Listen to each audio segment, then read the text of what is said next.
Wow! Wow, wow, wow. Iba talaga ang Pilipinas mag-celebrate ng New Year. Happy New Year, Andre!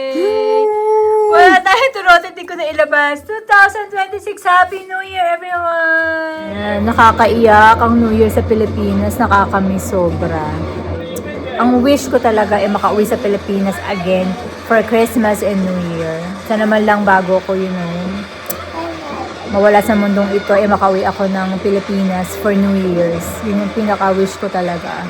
Kasi nakakamiss talaga. Kasi syempre lumaki ako sa Pilipinas, for 26 years. I celebrate New Year every single year sa Pilipinas.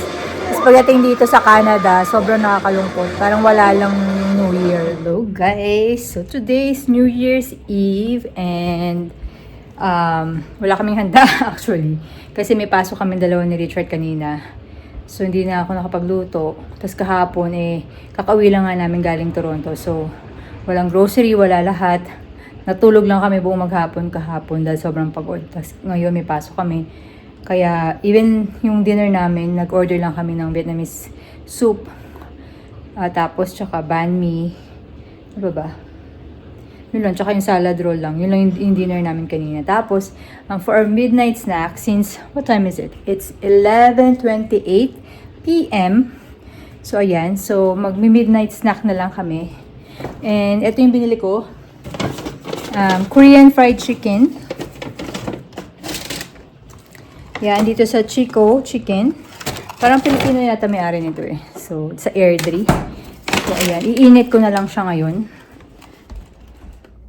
So, ito yung soy garlic. Tapos, ito yung isang soy, I don't know, parang maanghang na version siya.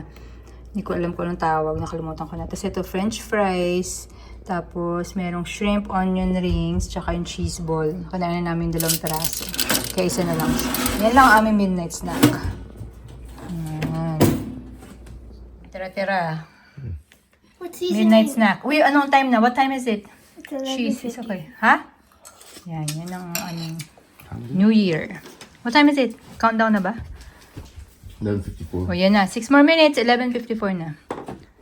Yan. Is this the super spicy one? Yeah, that's a spicy one. I'm scared. No, give it here. What is it? Parang ranch. Oh yeah? Yeah, sarap. With ranch. May sausawa naman yung chicken kaya nakakatulong para hindi masyado maang. Very drunk. Gave it the perfect Let that sink in for a second. A four-time champion, one of the greatest shooters the game. Ganito lang ang New Year dito. Sa Canada. Lungkot. Hindi ko tulad sa Pilipinas.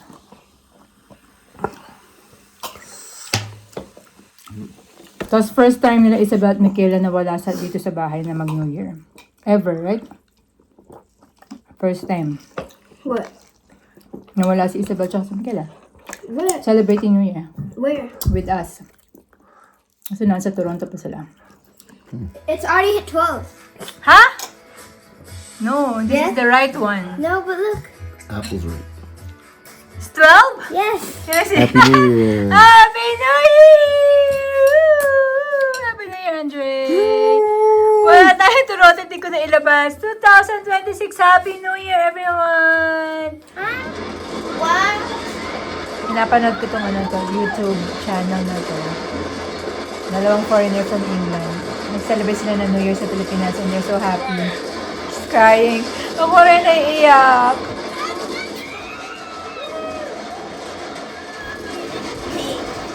Ayan yung grabe, guys. Wow! Wow, wow, wow. Iba talaga ang Pilipinas mag-celebrate ng New Year. Nakakamiss.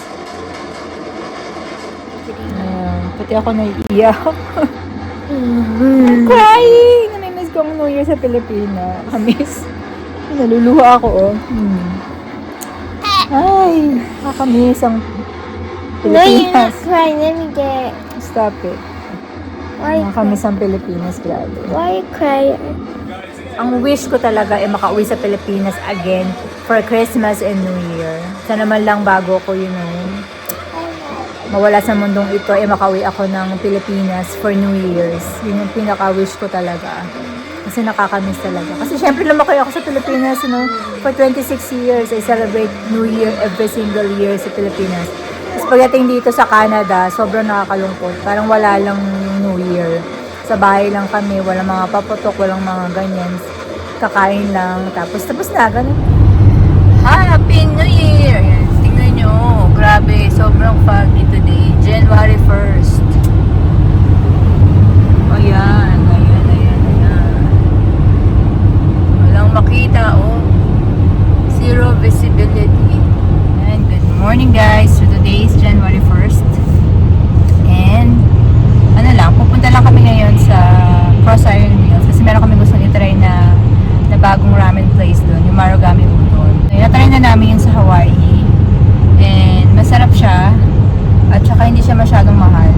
Doon sa Hawaii, yung mga $11 din yan doon sa Hawaii. So parang, pero syempre US yun. Pero dito, I'm not sure kung magkano siya.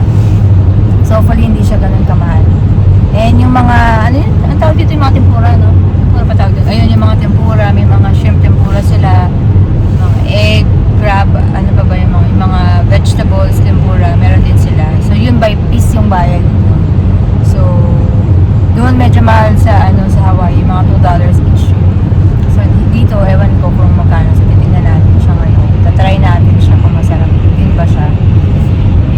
Yun lang ang aming ganap ngayong New Year's kasi wala kaming pasok. So yun lang kami pupunta ngayon. Maaga kami ngayon. It's 11 o'clock only. Kasi nga yung Marugame, sabi nila mahaba daw yung pila. So para kami yung una. Kasi parang breakfast, lunch na namin to brunch na. Ito kami nagpark malapit sa Marshalls kasi katapat lang siya ng Marshalls. Madulas siya, may black ice. Dapat ingat-ingat lang.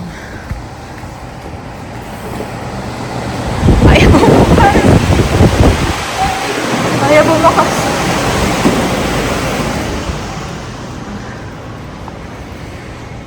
Ayan nga, may line up nga. Totoo nga ang balita. May line up. See, I told you there's a line up. It's crazy. You can line up Ayan, no? this.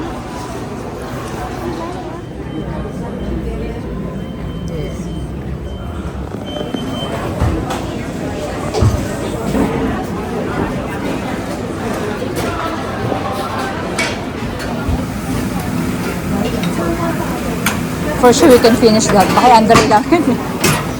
It's only for Andre. What? Yeah. One? What? Just one each. Isa lang. Ako. You want zucchini? Pumpkin. No, I don't like zucchini. That's it? Oh, there's some more. Yeah, ayan ang presyo niya. Oh. Yes. Really? Yes. I want this too. Tempura fish cake. Ray, can you get me one? That one, please. Yan. Sukuwa. $1.99. Yeah. I want that. Squid, ang mahal. Ang mahal, Oh, $2.99. mushroom. Wait. Chicken karaage bowl, $3.99. Mushroom is $1.99. Chicken tempura, I'm gonna get squid. Squid tempura, $2.99. That's $2.99 ang mahal. You want a gyoza? Did you get mushroom tempura? Yeah. Okay, mushroom. You want some? Together, Rich, together.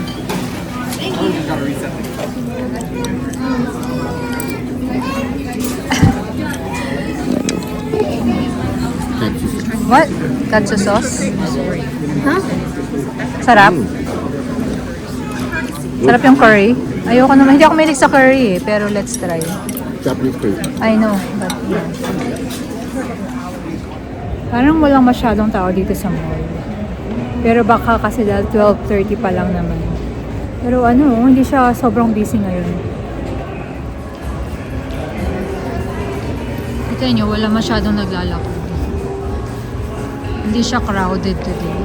Pero baka mamaya maging crowded. Pero sa ngayon, walang masyadong tao. O mga tulog pa siguro yung mga tao celebrate ng New Year. Wow, look guys. O, tingnan nyo, ang ganda. Ang ganda mga puno. Parang unreal. Ang ganda dito, grabe. Ang ganda ng mga puno dahil ano ba to? Ang tawag dito, nagpo-frost. Puting-puti, It's oh. like the ice storm we had. Hindi sir ice storm. Snow. Ay, ito ice. Ice ba to? Yeah, those are ice. Ay, sige. Wow, ang ganda niya talaga. Grabe. Hindi, I think just snow. Wow. Pretty. No, it's just snow, Rich. It's only, minus 12. It's only minus 12, no? This street here. Kita nyo. Puting-puti siya at napakaganda.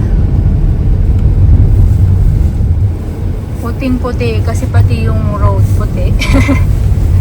Hindi nila nililinis ang snow dito eh. Ganyan yan the whole winter. Puti yung road. Ganda. So pretty.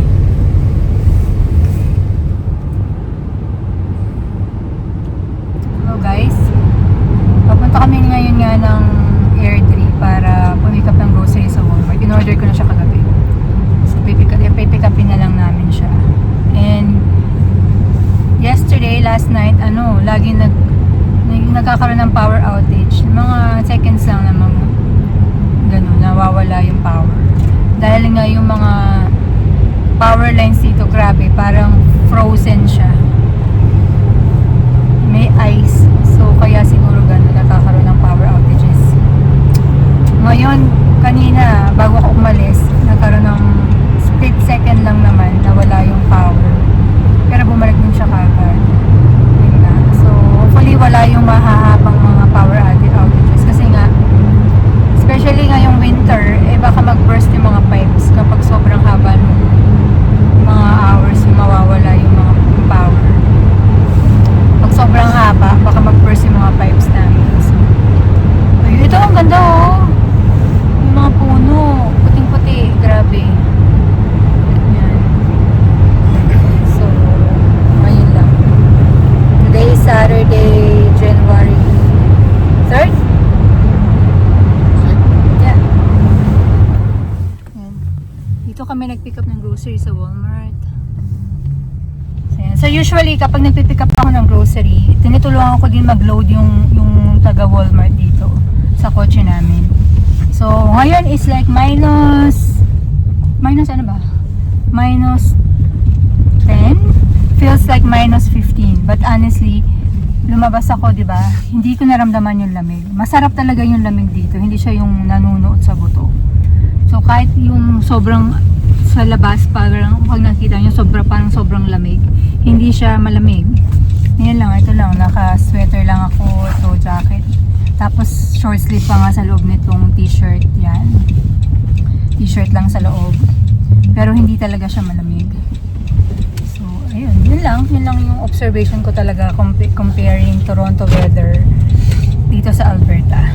Kasi nung andun kami sa Toronto, mga ganito din, feels like minus 15 pero talagang sobrang lamig. Yung legs ko talaga nilalamig talaga siya. Tsaka yung mukha mo malamig na malamig siya sa pakiramdam. Ito hindi mo maramdaman eh. Ang sarap lang yung lamig niya sa mukha, no? Masarap siya eh, hindi siya yung para ka lang nasa Baguio, parang ganun yung pakiramdam na lamig.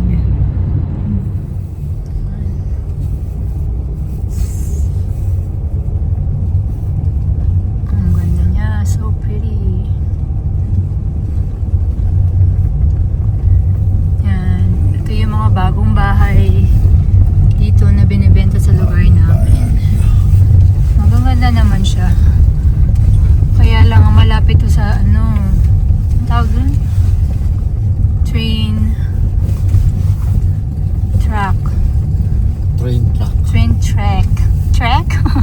Ang gaganda ng mga design in fairness, no? Tapos mga nasa 450 to mid 400s to 500s to. Guys, tignan nyo ang aming railing. Puno-puno ng Snow. Woo! Ang ganda niya. Ayan. Diba? Frosted. Frosted. Even our fence. Look guys. Tingnan nyo ang aming fence. Yan o. Alright.